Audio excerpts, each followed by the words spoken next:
Good afternoon, and welcome to the Universal Technical Institute First Quarter 2026 Earnings Conference Call. All participants will be in listen-only mode. Should you need assistance, please signal a conference specialist by pressing the star key followed by 0. After today's presentation, there will be an opportunity to ask questions. To ask a question, you may press star, then 1 on your telephone keypad. To withdraw your question, please press star, then 2. Please note, this event is being recorded. I would now like to turn the conference over to Matt Kempton, Vice President of Corporate Finance and Investor Relations. Please go ahead. Hello and welcome to Universal Technical Institute's Fiscal First Quarter 2026 Earnings Call. Joining me today are our CEO, Jerome Grant, and CFO, Bruce Schuman. Following our prepared remarks, we will open the call for your questions. A replay of this call, its transcript, and our investor presentation will be archived on the Investor Relations section of our website at investor.uti.edu, along with our earnings release issued earlier today and furnished to the SEC. During this call, we may make comments that contain forward-looking statements as defined in the Private Securities Litigation Reform Act of 1995, which, by their nature, address matters that are in the future and are uncertain. These statements reflect management's current beliefs and expectations and are subject to a number of factors that may cause actual results to differ materially from those statements. These factors include, but are not limited to, those discussed in our earnings release and SEC filings. These statements do not guarantee future performance, and therefore undue reliance should not be placed upon them. We do not intend to update these forward-looking statements as a result of new information or future developments, except as required by law.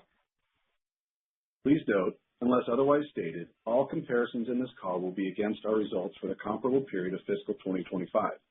The information presented today also includes non-GAAP financial measures. These should be viewed in addition to, and not as a substitute for, the company's reported results prepared in accordance with U.S. GAAP. All non-GAAP financial measures referenced in today's call are reconciled in our earnings press release to the most directly comparable GAAP measure. For more information regarding definitions of our non-GAAP measures, please see our earnings release, financial supplement, and investor presentation. With that, I will turn the call over to Jerome Grant, CEO of Universal Technical Institute, for his prepared remarks. Jerome? Thank you, Matt. Good afternoon, everyone, and thank you for joining us. In just a few minutes, our CFO, Bruce Schuman, will go into more details from a financial perspective. Prior to that, I'd like to share some thoughts in our 3 areas of focus: performance of the company, execution of our North Star strategic plan, and finally, opportunities we're exploring to move beyond that plan. First, performance. As we begin fiscal 2026, we're performing with clarity and momentum against a well-defined strategy. We entered the year on strong operational and financial footing, and the first quarter tracked in line with our plans and exceeded our expectations for disciplined execution. Revenue for the first quarter grew 10% to $221 million. Our baseline adjusted EBITDA was nearly $35 million, including over $7 million in growth investments. Our reported adjusted EBITDA was $27 million. Average full-time active students increased 7%, with total new student starts growing roughly 3% year over year, which is right in line with our and broader market expectations. These results position us well for acceleration as fiscal 2026 unfolds. Overall, we delivered a strong start to the year, and the progress we made this quarter reinforces the durability of our North Star strategy. With that strong performance in the first quarter, we remain confident in our expectations for the full year. To reiterate, in fiscal 2026, we expect revenue to be between $905 and $915 million, reflecting approximately 9% year-over-year growth at the midpoint. Our baseline adjusted EBITDA is anticipated to be approximately $156 million, with approximately $40 million in growth investments related to launching and scaling new campuses and programs. Our reported adjusted EBITDA is expected to range between $114 and $119 million. New student starts are also on track and are anticipated to be between 31,500 and 33,000. As Bruce will discuss in more depth, our guidance appropriately reflects the balance between near-term performance and long-term value creation. It is important to note that while driving double-digit growth in revenue and baseline EBITDA, as well as strong student start growth in 2026, our team remains intensely focused on delivering the impressive student and employer outcomes that have been the cornerstone of our over 60 years history. Moving now to our strategic execution during the quarter, which is guided by our North Star strategy, we are continuing to build and further scale a durable, repeatable growth engine through our disciplined and proven operating model. This approach is guided by a refined and continually evolving playbook for launching campuses, replicating and expanding programs on our existing campuses, and optimizing performance, which allows us to reproduce success with consistency as we grow. Our most recent campus launches, UTI Austin and Miramar, are excellent representations of this strategy's success. Both Austin and Miramar continue to meet and exceed our expectations, validating our approach to site selection, program mix, marketing, and ramp timing, all while driving strong student outcomes. In Miramar, we have over 600 average full-time active students. We are adding additional sessions for the automotive program and are actively pursuing expansion of the capacity-constrained aviation maintenance technology program at that campus. Austin continues to perform significantly beyond our expectations, with over 1,000 average full-time active students, which is 70% higher than we modeled. The performance of our campuses gives us confidence that our new facilities can scale efficiently while generating attractive long-term returns. As we announced on our Q4 and full year 2025 call, over the next several years, we plan to open a minimum of 2 and up to 5 new campuses annually, pending regulatory approval. The first of our fiscal 2026 campuses, our Heartland Concord co-branded campus in Fort Myers, Florida, just opened in November. Demand has already exceeded our expectations, with programs filling to capacity within 2 weeks of opening. We already have waiting lists in place. In San Antonio, we are approximately a month away from opening the doors to our new skilled trades and aviation-focused campus. Our recruiting efforts are going quite well for the initial start in March. As a matter of fact, we already have over 300 students ready to start. There's particularly keen interest in welding and HVACR in San Antonio. To remind you, this campus is slated to train over 600 students annually and generate approximately $32 million in run rate revenue at scale, and it further diversifies UTI's geographic footprint in a high-demand region. We are also preparing to open our UTI Atlanta location, a comprehensive campus in a greenfield state. This facility will offer a comprehensive collection of our strongest UTI programs, including auto, diesel, aviation, and the trades. The UTI division team is projecting to enroll over 1,200 students and generate upwards of $45 million in run rate revenue at scale. And the campus remains on track to launch in the second half of the fiscal year. The Atlanta campus has been actively recruiting for approximately 1 month, and student interest is quite impressive, indicating strong interest in that market. Looking beyond this year, our next wave of campuses slated for fiscal 2027 are also tracking well. To date, for fiscal 2027, we have announced our intention to open comprehensive UTI campus in Salt Lake City, as well as Concord campuses in the Houston, Atlanta, and Phoenix metropolitan areas. As always, the exact launch timelines on these are based on securing various regulatory approvals. We look forward to providing further updates on these and our other planned future locations as we continue to execute on our North Star strategy. Alongside new campuses, we continue to scale our rich program portfolio. Throughout Phase 2 of North Star, we plan to launch between 12 and 20 new programs across the UTI and Concord divisions annually.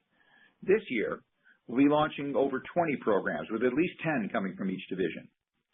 Across our UTI campuses in 26, we plan to launch 12 programs, 2 HVACR, 1 aviation maintenance, and 9 programs in our electrical suite, which includes industrial maintenance, robotics and automation, as well as wind turbine technology. Adding UTI programs continues to optimize the legacy UTI campuses.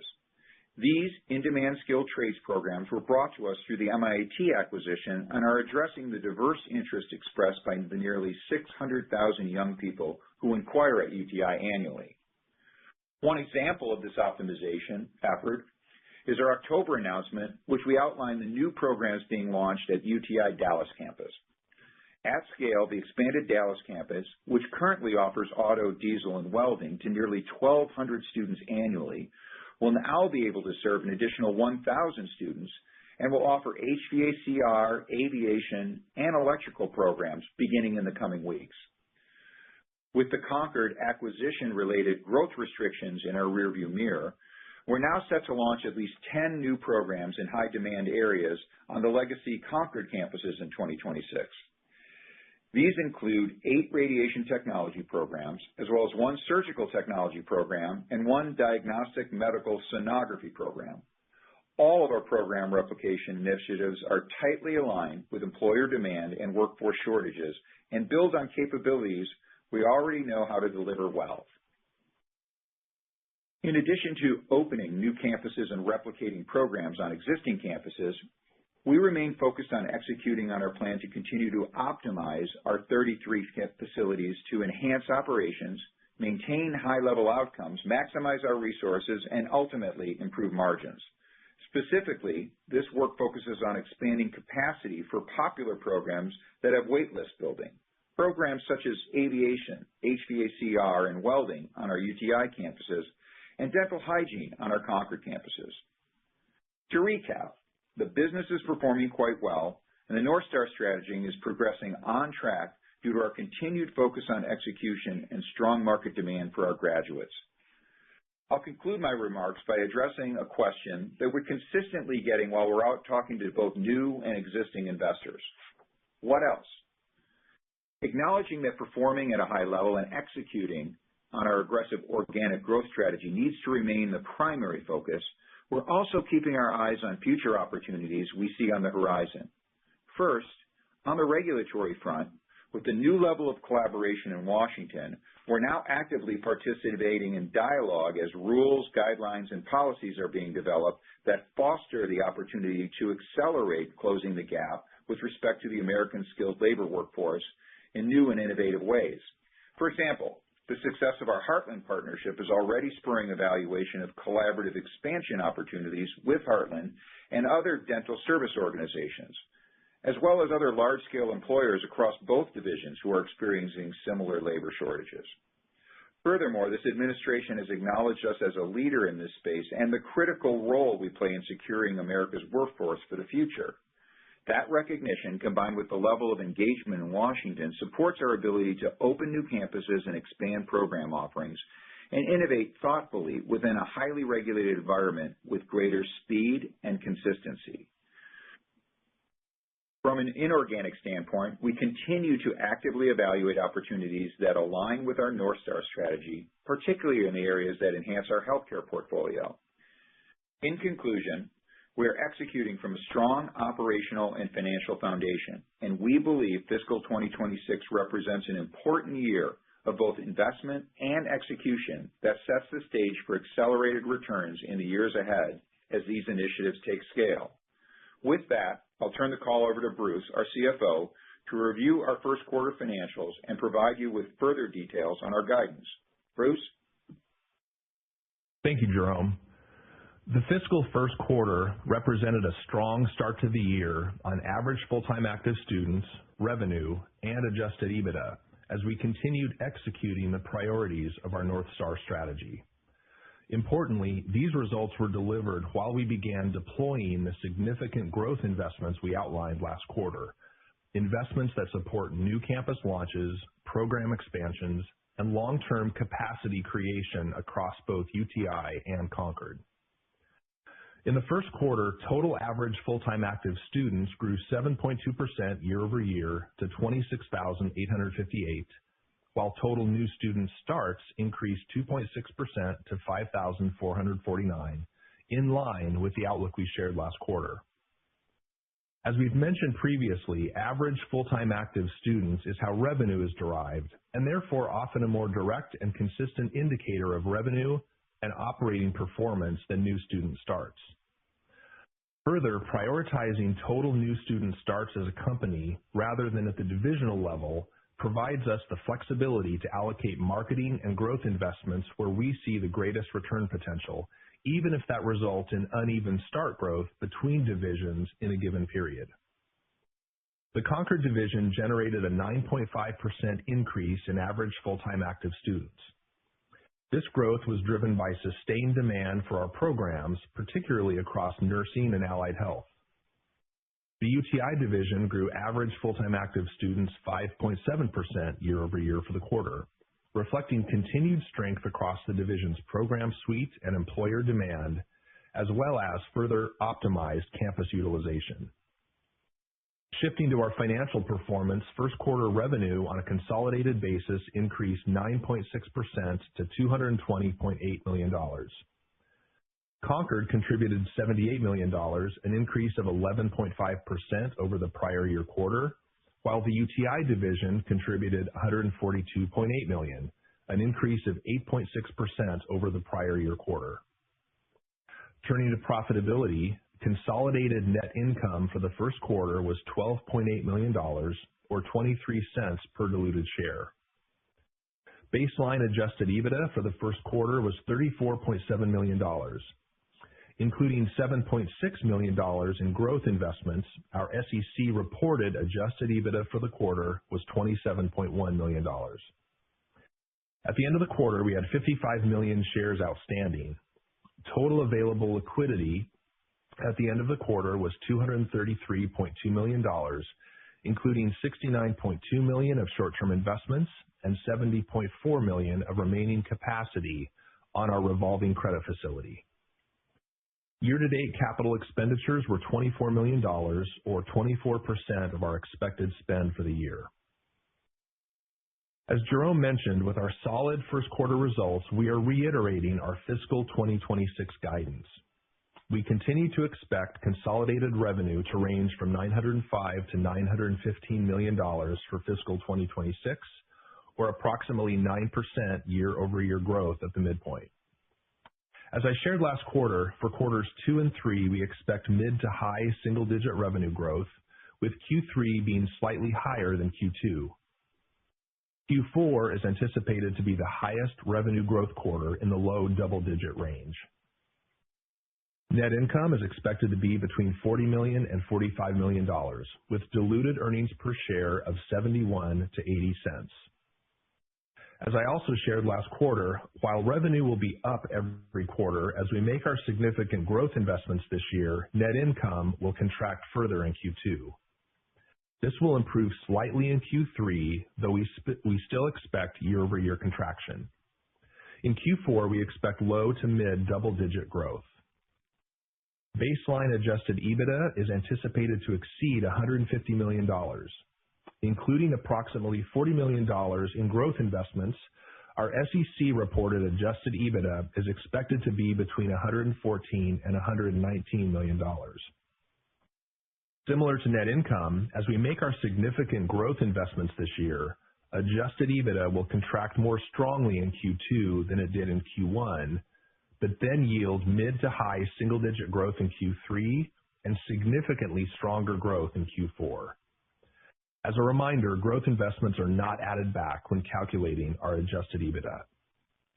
Total new student starts are expected to be between 31,500 and 33,000.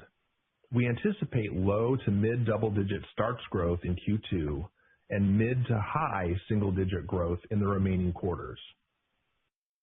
Looking beyond fiscal 2026, our long-term financial framework under our North Star strategy remains unchanged. We continue to target revenue of more than $1.2 billion by fiscal 2029, representing roughly a 10% revenue CAGR through that period, and adjusted EBITDA approaching $220 million by that same year. We expect revenue growth to begin accelerating in fiscal 2027, with marginal EBITDA dollar growth emerging in 2027 and accelerating more significantly in 2028 and 2029.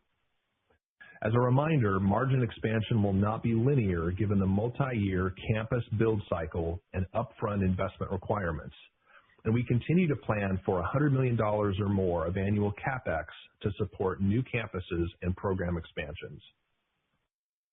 While the majority of the execution on our enrollments and revenue remains to be achieved this year, the first quarter marked a strong and encouraging start to our fiscal 2026. We delivered on our revenue and adjusted EBITDA commitments while advancing critical work for our North Star strategy. Our financial position provides the capacity to execute these expansion efforts without compromising discipline, and the early performance indicators from our newest campuses reinforces our confidence in the repeatability of our model. We remain focused on converting these investments into sustainable enrollment growth, operating leverage, and long-term shareholder value. In addition to this earnings call transcript, we encourage everyone to review our press release, financial supplement, investor presentation, and upcoming 10-Q filing. These materials include the latest updates on our consolidated and segment results, strategic initiatives, and guidance. Thank you to our students, team, partners, and investors for your ongoing support. I'd now like to turn the call over to the operator for Q&A. Operator? We will now begin the question and answer session. To ask a question, you may press star, then one on your telephone keypad. If you are using a speakerphone, please pick up your handset before pressing the keys. To withdraw your question, please press star, then two. At this time, we will pause momentarily to assemble our roster.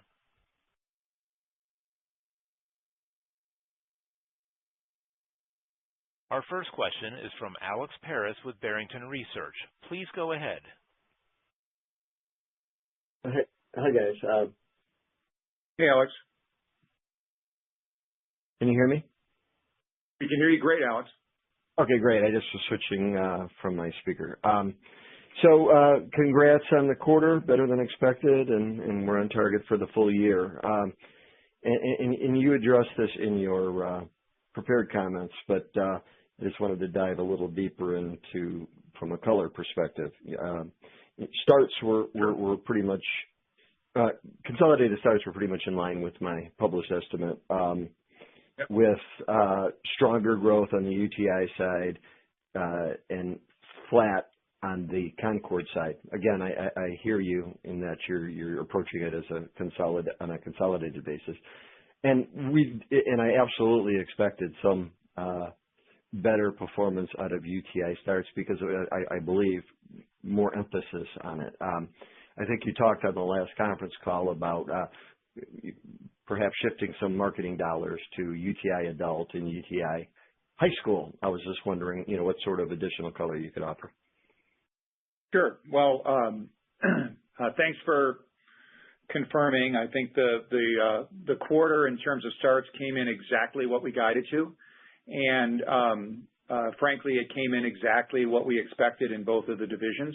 I think the most important thing to consider when we looked at Concord starts for the quarter was they had over 26% increase in the first quarter of last year. So their compare last year in the first quarter was very, very high. And so we expected them to be around flat this quarter.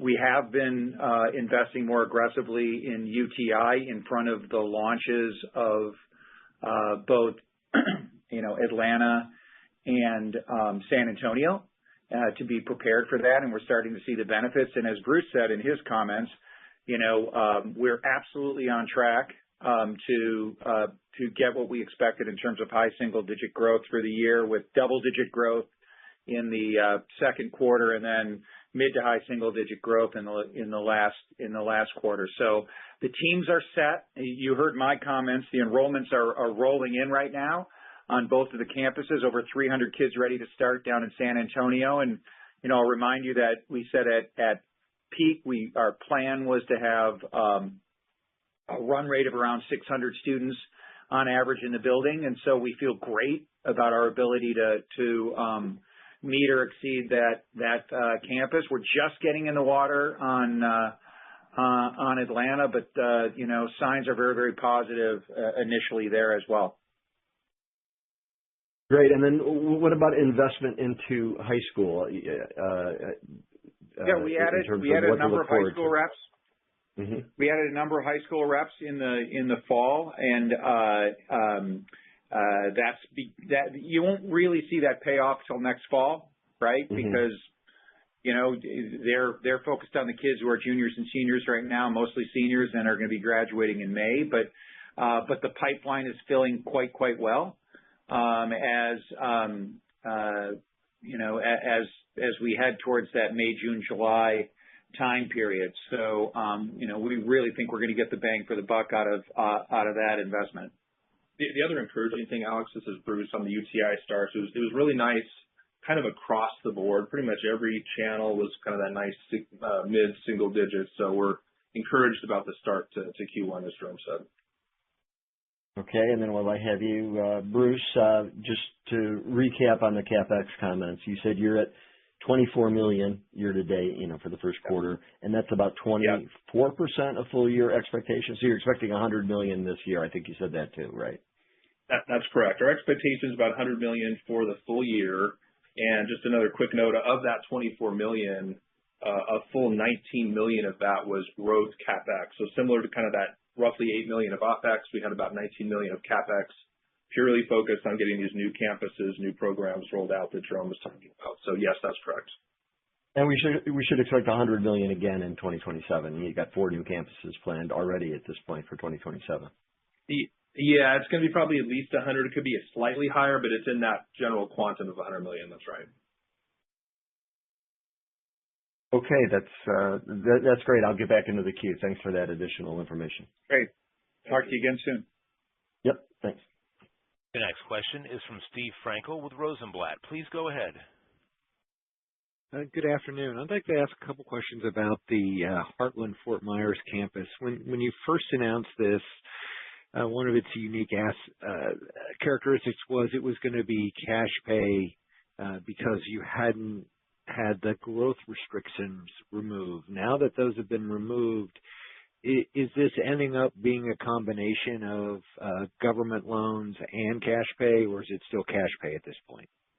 No, absolutely. Rolling forward, it's going to operate like every other campus. There are sport programs associated with Heartland, but then also students have options to do government loans, Pell Grants, and the like. My commentary around how the approval machine is working right now with the Department of Education is underscored by the Heartland situation, whereby we submitted and received our approval for Title IV funding there after getting accreditor approval. We submitted and achieved our approval within 72 hours. And so the lines of communication are wide open, and we're aligned on our ability to move quickly to try to solve this workforce gap. And in terms of the quick response from regulators, is the same true on the state level in the states where you're operating, or are you still battling some bureaucracy there? Well, no, not the same on all the state levels. The state levels are operating as they always have, right? And sometimes as you enter new states, et cetera, it's one of the reasons why we talk about the timing of launching the 4 campuses that we've announced already for 2027 is, sometimes state governments will only meet on a topic like this once every 6 months. And you've got to wait in line, and if you get on that docket, you do, or you got to wait 6 months, and that can affect your start of a campus. So far, for Fort Myers, for Atlanta, and for San Antonio, we're absolutely where we want to be. Our planning was in place, the timelines are holding, and we're happy to see what's happening. But with the regulatory environment in states, accreditors, and the federal government, there sometimes can be some sway. I guess what we're signaling is one of the biggest pieces of sway over time was Title IV funding and the federal government, and that's something that's operating quite well. Okay, and then I know the divisional profitability can swing around a lot, period to period, but the margin pressure in the quarter at Concord, what do we attribute that to, and do you expect margins to bounce back there fairly quickly? Yeah, Steve, this is Bruce. So really the little bit of a decline there in EBITDA margins, frankly, on both sides, on the Concord and the UTI side, that's directly attributable to these growth investments, right? We're going to have kind of this profitability dip here this year that we're navigating through as we execute on these growth investments. That's all it is. There's nothing structurally, wrong or something going on at the divisional level. It's really just the growth investment being applied appropriately as we navigate through that. That's what drove the decline. Okay, great. Yeah, I was just checking in on that. All right, thank you. I'll jump back in the queue. Thanks. Thank you. The next question is from Jasper Bibb with Truist. Please go ahead. Hey, guys. Just wanted to ask, I guess, gives you confidence in the reacceleration for starts over the balance of the year. It sounds like in your framework, fiscal second quarter starts would be particularly strong versus fiscal first quarter. So I guess just hoping to get some more color on the drivers of that improvement. Is it easier comps? Is it more marketing dollars? Well, it's a combination of things. First of all, just to underscore, the first quarter starts were exactly where we guided to and, give us at least more confidence in the fact that the momentum continues to build. The second quarter, you start to build the momentum around some of the new programs that are starting, the campuses in the Dallas expansion, which is coming to life in the second quarter, and then the San Antonio campus, which opens. And so, that's where you start to see the acceleration of start growth in that quarter, which leaves only Atlanta in the end of the third, beginning of the fourth quarter to open. And so that's what we mean when we're talking about momentum.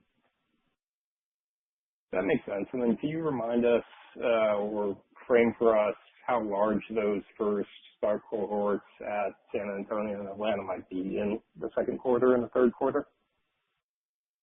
Well, they're quite small, but remember, look at UTI. The first 3 quarters of the year are only half of the starts for the year, and then the fourth quarter is half, right?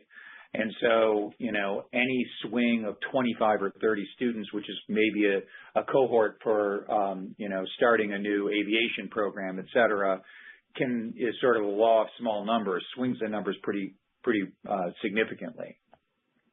And remember, we're going to be opening over 20 programs this year, and they're all starting to come to life in the second, third, and fourth quarter. And so, each one of them is individually small, but when you start putting them together, it starts to move the needle.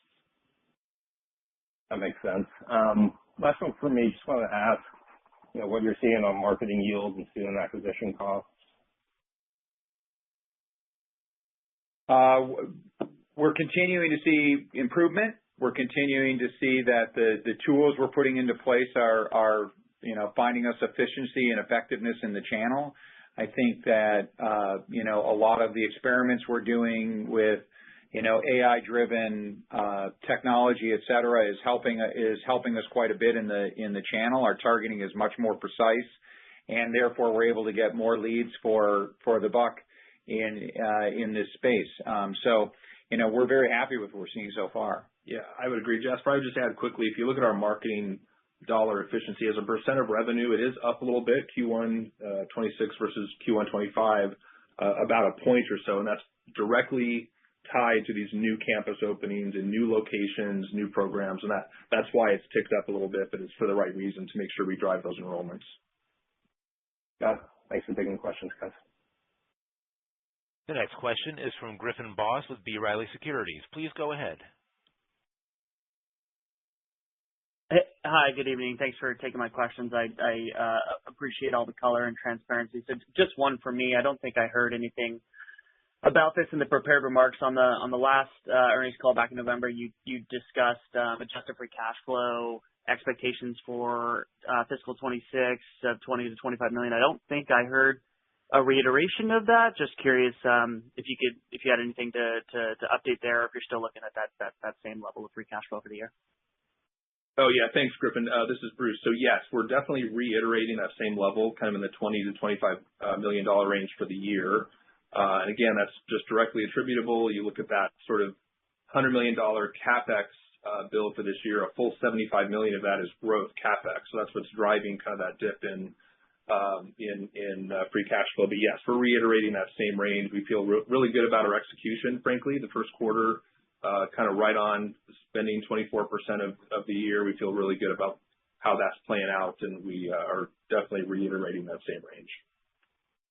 Okay, got it. Great. Thank you, Bruce. And great to see the progress. Thank you for taking my question. Great. Thank you. The next question is from Eric Martinuzzi with Lake Street Capital. Please go ahead. You talked about the positive momentum out of the gate at the Fort Myers Heartland campus. Curious to know if there's any appetite for other Heartland locations and what the timeline might be for that. Well, I mean, we have no new locations to announce, but we are in active conversations with them. They're happy. We're happy. We're seeing the signs pointing in the right direction. You know, it's early in the cycle. The first 2 cohorts did sell out. We have waiting lists associated with them, and their needs are not declining.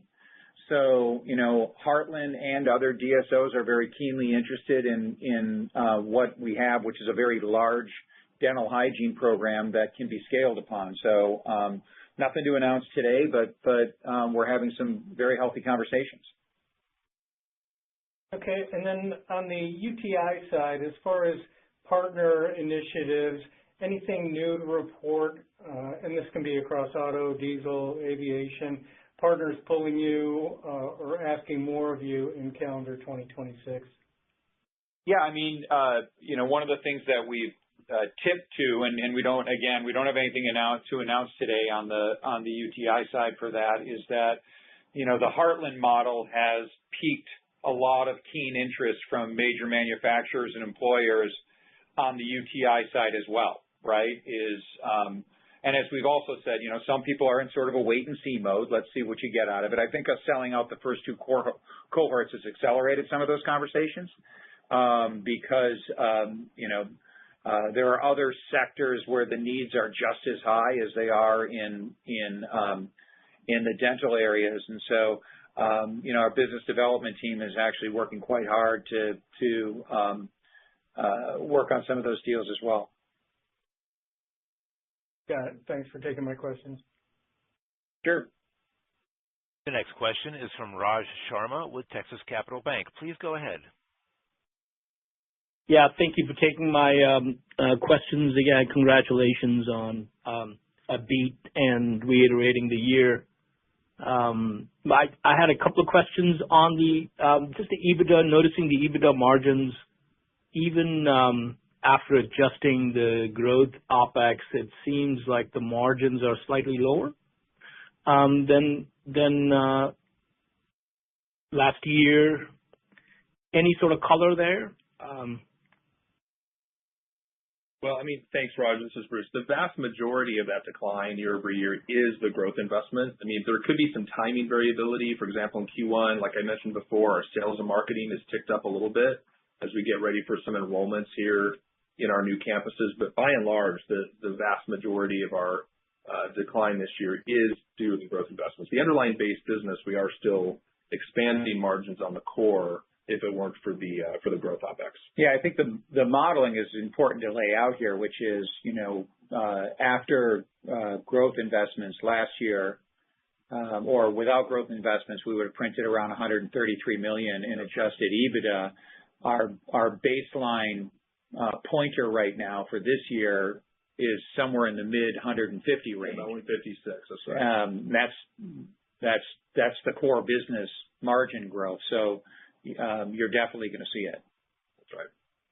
Right. So it's the timing. You know, through the year, the baseline core EBITDA is going to move up. Exactly. Got it. This is right. So on starts, do you break out the old? Can you give some color on the old campuses versus the new campuses? Are they performing consistently? I mentioned. I think Bruce, you mentioned consistently mid-single digits across. Is that true for the old, all of the campuses across? Anything stands out? We're now in year 3 at Austin and Miramar, and so they're not considered new campuses anymore. We wanted to outline for you so that, folks can have confidence in the models we're putting together for all the new campuses that we're launching, that both of them are performing at and significantly above what those models were. But, the new campuses are just coming online right now, and we won't have, the ramp rates on those probably until next year to be able to talk about. So, I don't like to call them old, but every campus right now is in the same boat. They're all at run rate, and so no, we don't have any variation to report. Got it. And you don't break out the young adults versus the high school students. Is there any sort of No, we don't. variation? We don't. Well, Got I it. mean, we've always talked at UTI about the three different tributaries of our of the UTI piece. Now, it's inconsequential on the Concord side. The average demographic is somewhere between 25 and 35 years old, so there's no such thing as young adults versus older adults. But on the UTI side, somewhere around 35% of the students come right out of high school. You're not going to see any of those until the fall, right? And then the balance, 15% come from military, and then the balance are people who, as I've always said, are people who should have come right after high school but went out into the unskilled labor market and are now looking for a career. And so, just about everything you're seeing right now in Q1, 2, and 3 is that adult population. So that's probably the best contour I can give to you for right now. Got it. So consistently, the different campuses are performing consistently. They're going to grow. The core EBITDA is going to improve. There is no sort of changes, business as usual. Yeah, I mean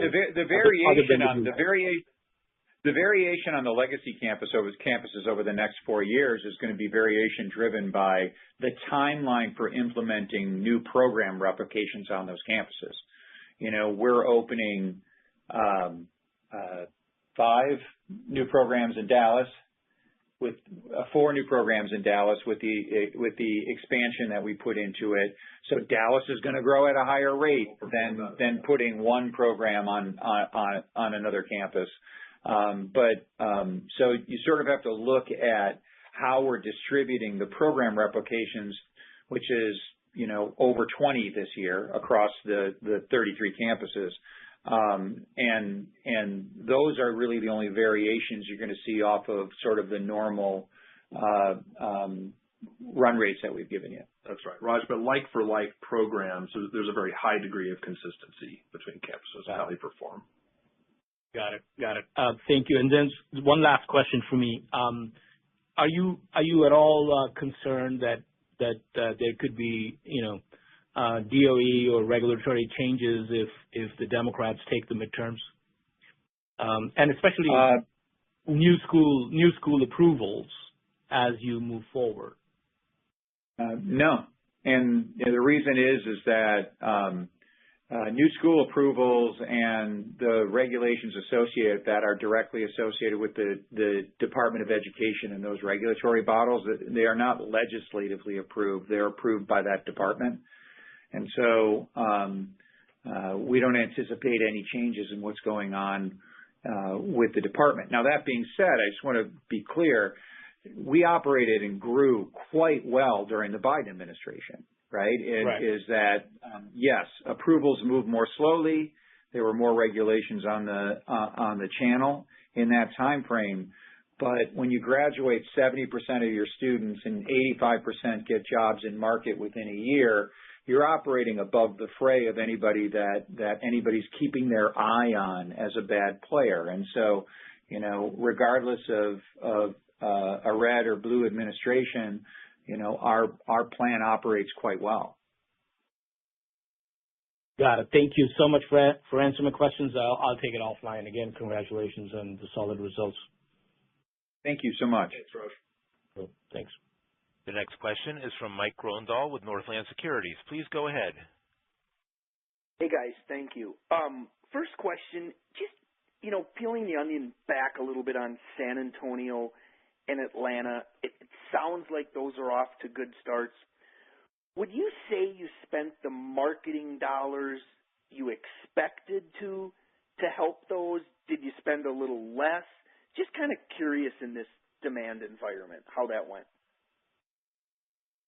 So I'll give you my perspective, Mike. Yes, we did spend some incremental marketing on those. We feel very good about sort of the initial signals we're getting on enrollment pipeline is quite good.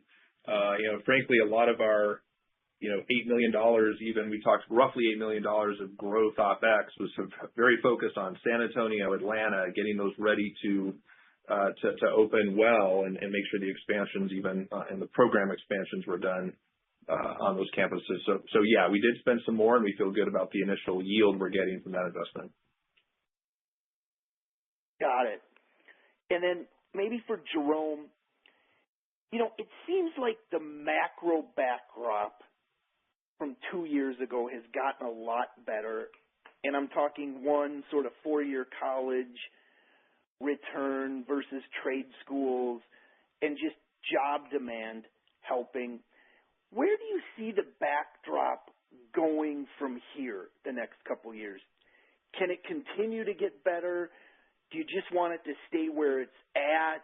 I don't know, Jerome. I'd love your thoughts there. I mean, it took decades to,